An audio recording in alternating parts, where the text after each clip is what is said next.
KvK update for my alt account people, please, ladies and gentlemen.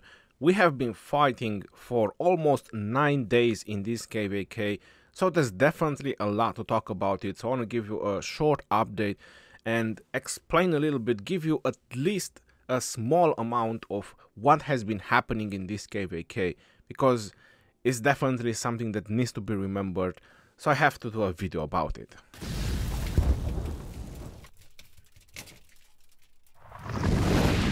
Hello everyone and welcome back to another video. My name is Legend Ronnie and today I'm gonna talk about my KvK, well, my alt account people please is, and give you an update what has been happening in this KvK. As I was mentioning at the beginning, almost 9 days of fighting in this KvK, so definitely a lot to talk about. Before I'm gonna go into the map, I need to tell you who is allied with who. So you're noticing is the Earth camp, which is our camp 1682 and 2065. We are allied with the Wine camp 2069 and 1486, and our opponents were the Fire camp 2083, 1821, and Water camp 1804 and 1680. Well, shout out to all the kingdoms in this KvK, amazing fighting from all the sides and very resilient and all the good things that you want to hear. Now let's go into the map and let me just zoom out a little bit more. You're probably already noticing from the mini-map that we are in Kingsland.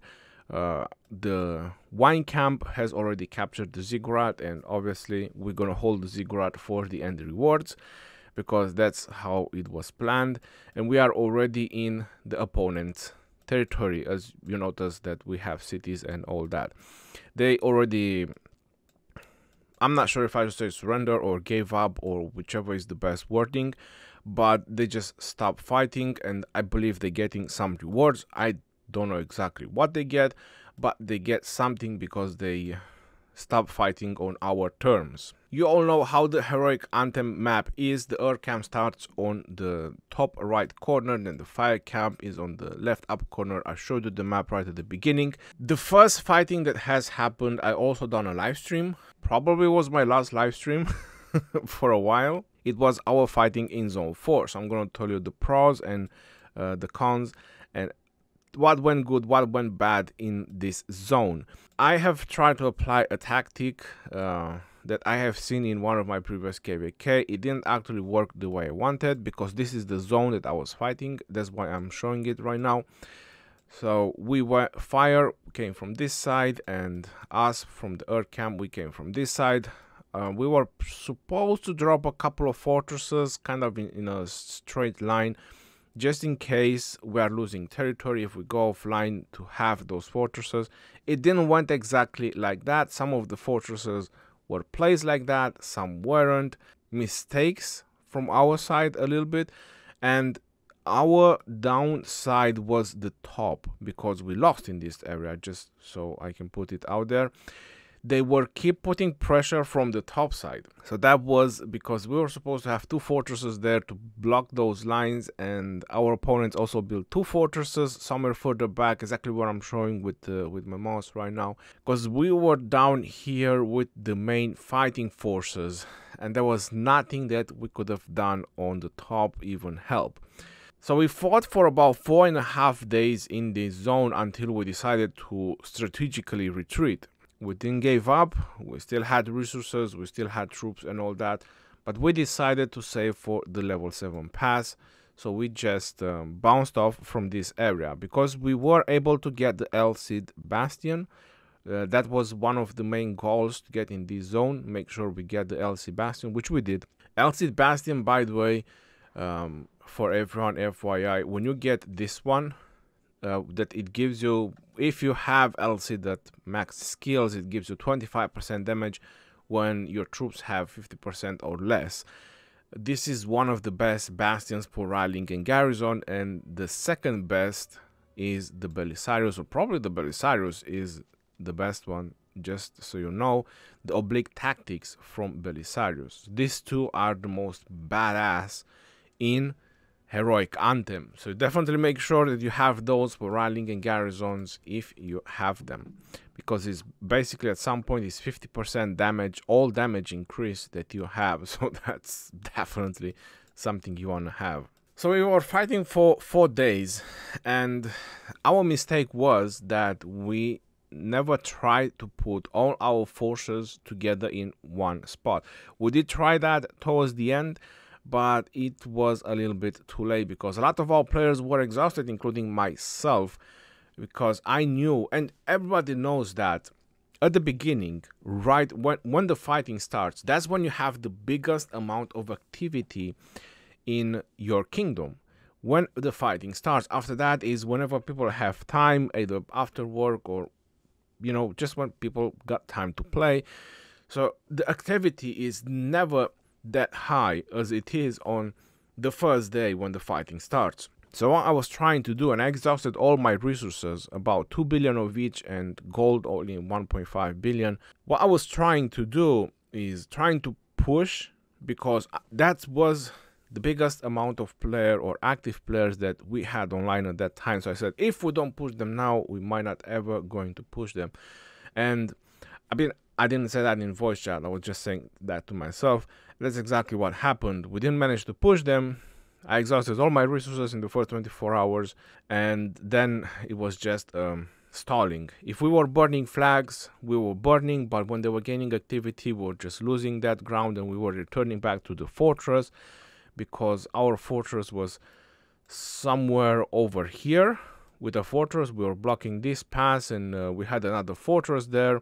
That was kind of the strategy. We had another fortress here, a fortress here, and I'm not sure if we managed to get a fortress here, and there was supposed to be 2 fortresses there, and it was only 1, so that's where they will keep passing through, and it was kind of the weak spot. But we were supposed to have fortresses so they can't pass with flags. And towards the end, I think it was the last day of fighting before the leadership decided to strategically retreat, we've tried to gather all in one spot, like Kingdom 65 and us, and we actually managed to do something. It was really spectacular. Like, we were burning flags, swarming flags, and things were working. Things were working really great, but we just didn't have the numbers later on, so we pretty much lost what we gained there as well. Very, very strong opponents, the fire camp, so shout out to them about that.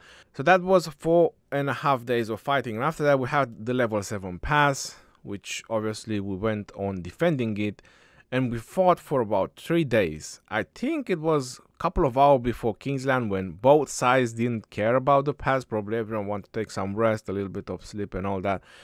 On this area being pushed back, I was like, well, these guys are all hyped up from the fire camp. They're gonna push us really hard. We might not have the numbers to defend and all this and that, but we were able to defend.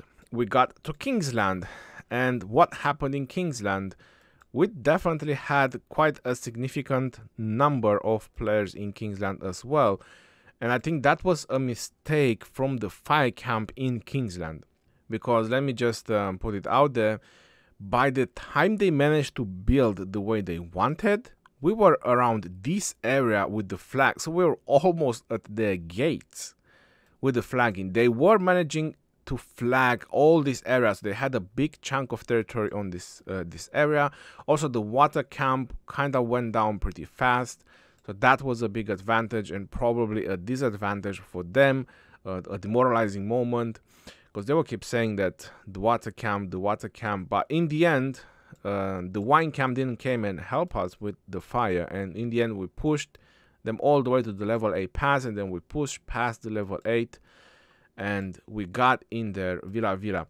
So after the level 7 pass, we fought for another 1.5 days. So it was 3 days of the level 7 pass, and another 1.5 Kingsland plus Villa, and there was a little bit more when we were trying to push in Lucerna, and after that they decided to give up on our terms, and they're getting some reward. So GG to everyone who participated in this KvK.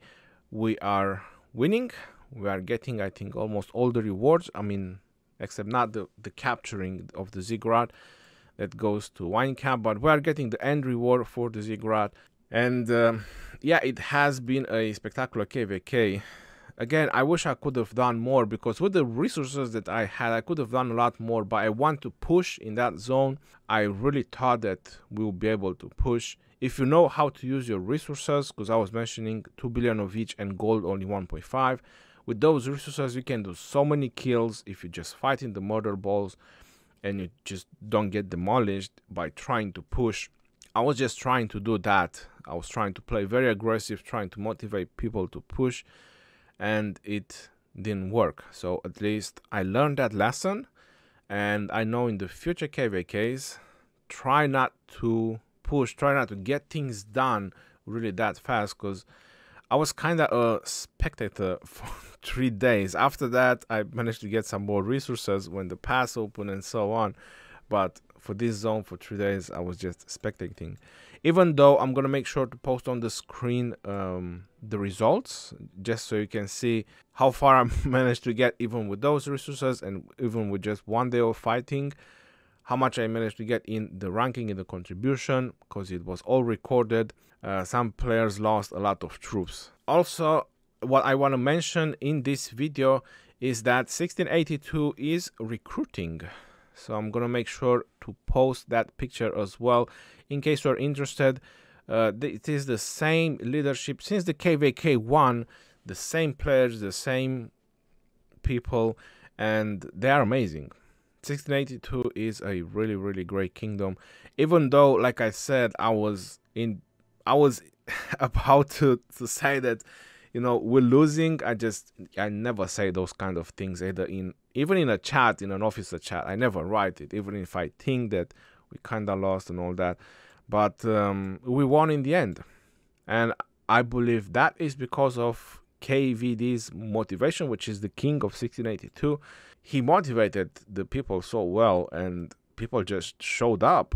Like for 3 days at this pass, it was really spectacular. I wish I could have live streamed some of it, but life took a toll on me, so I wasn't able to do as much as I wanted. So yes, congratulations again to everyone participating in this KvK, all the R4s, all the players, everyone that done something in this KvK. GG to everyone.